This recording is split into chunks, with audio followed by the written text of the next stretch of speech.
Welcome to my channel, a channel where I make tutorial videos sharing my life experiences, finances, travels, and many more. In short, kahit ano lang. Anyways, in this video, I'm going to share with you on where I put my savings.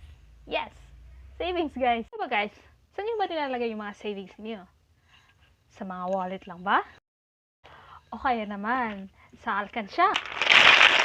O kaya sa mga bangko? Di naman kaya sa pinag-uusapan ngayon ng mga millennials na digital bank. Huh? Digital bank? For those who don't know what is digital bank platform their products and services through online. They don't have physical bank just like traditional bank, but they have the same products and services. Yes, guys. Kasabot ra. Kasi diba, since the pandemic starts, halos lahat na online. Online shopping, online class, online sabong, online boyfriend, ay, happen. So, pati bangko, online na rin. So, what are the digital bank here in the Philippines? Marami-rami na po ang mga digital bank dito sa Pilipinas. Isa na yun ang CIMB, ING, Kumu, Descartes, Tonic, at ang aking ginagamit na GSave. Yes, guys, GSave by GCash. Yung mga ginagamit ninyo na e-wallet na GCash, dyan po matatagpuan yung GSave at dyan pwede nyong ilagay ang inyong savings. Sa lahat ng mga digital bank dito sa Pilipinas, I choose GSave kasi user na ako ng GCash.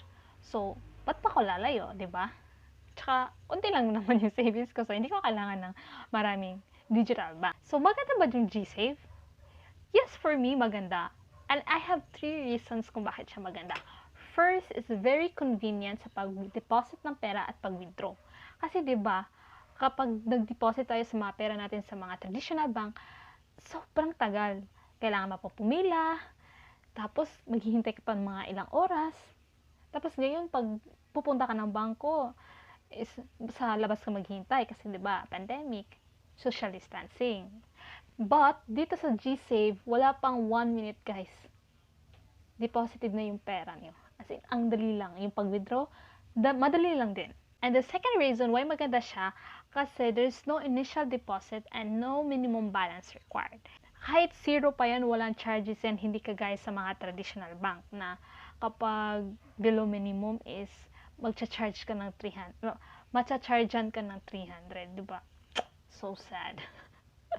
Tapos, ang laki-laki pa ng mga minimum requirement, balance requirement nila. And the third reason, bakit maganda ang digital bank, kasi they give higher interest than traditional bank.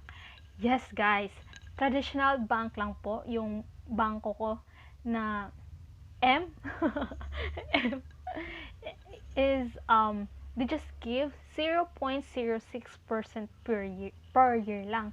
While sa GSave, ay merong 2.6% po per year. O diba? Ang laki ng diferensya. Hindi lang kayo nag-save, tumubo pa yung pera nyo. Diba maganda siya? Ang tanong, safe ba ito?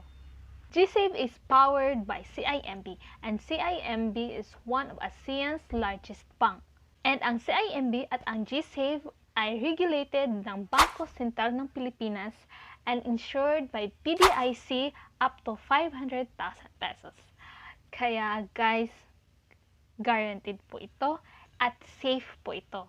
Same lang din naman sa mga traditional bank na insured din ng up to 500,000 pesos. Kaya, huwag kayong mag-alala. Safe ito. Safe ito, safe. So, para sa akin, mas maganda na ilagay natin yung savings sa mga digital bank kaysa ilagay lang natin sa mga wallet natin o di kaya sa mga alkansya natin. Kasi kahit ilagay pa natin yan ng mga ilang years, ay, hindi po talaga yung tutubo. Kakainin lang po yan ng inflation. Ano ba yung inflation? Yung inflation po ay yung pagbaba ng value ng pera ninyo.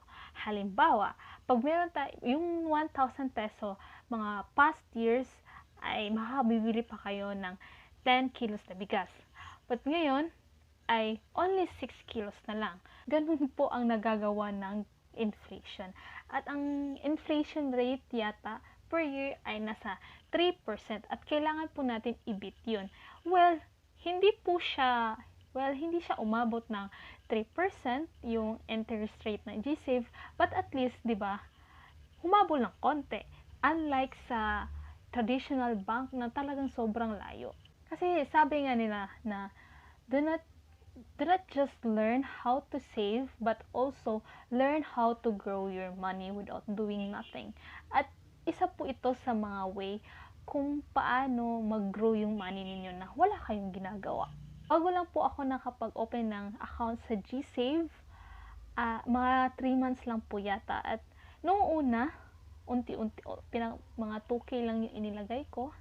Kasi, syempre, kinakapa-kapa ko pa kung totoo ba talaga, kung na mas malaki ba talaga yung interest niya. Dito sa GSave, naramdaman ko po talaga yung interest niya. Kasi every month naman, may marireceive kayo na interest. So guys, try nyo na rin para tumubo naman yung savings ninyo. Huwag nyo na po yung ilagay sa mga alkansya niyo kaya sa wallet niyo kasi may tendency pa na mababawasan yan. Kaya, lagay nyo yun sa GSave o kaya sa mga ibang mga digital bank. Search na lang po yung mga ibang mga digital bank kasi parang sa Tonic yata ay 4%, tapos sa Discardtech ay nasa mga 3.1% po yung interest rate nila.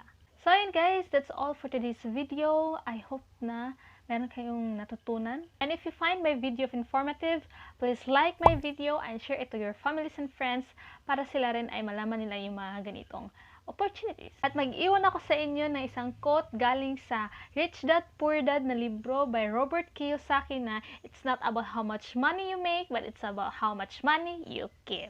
Guys, kung interesado po kayo sa mga financial books like Rich Dad Poor Dad, ito po yun, Rich Dad Poor Dad or Rich Dad Cash Flow Quadrant na si Mr. Robert Kiyosaki po yung nagsulat at hindi naman po kayo mahilig magbasa ng libro. Meron po akong audiobook na in-upload. Ang link po nasa description below. Click nyo na lang po yun. Sigurado po ako na marami po kayong matutunan about finances and about financial freedom po. Guys, thank you for watching. Please subscribe to my channel and click the notification bell for my upcoming video. Thank you for your time and God bless you all. Bye!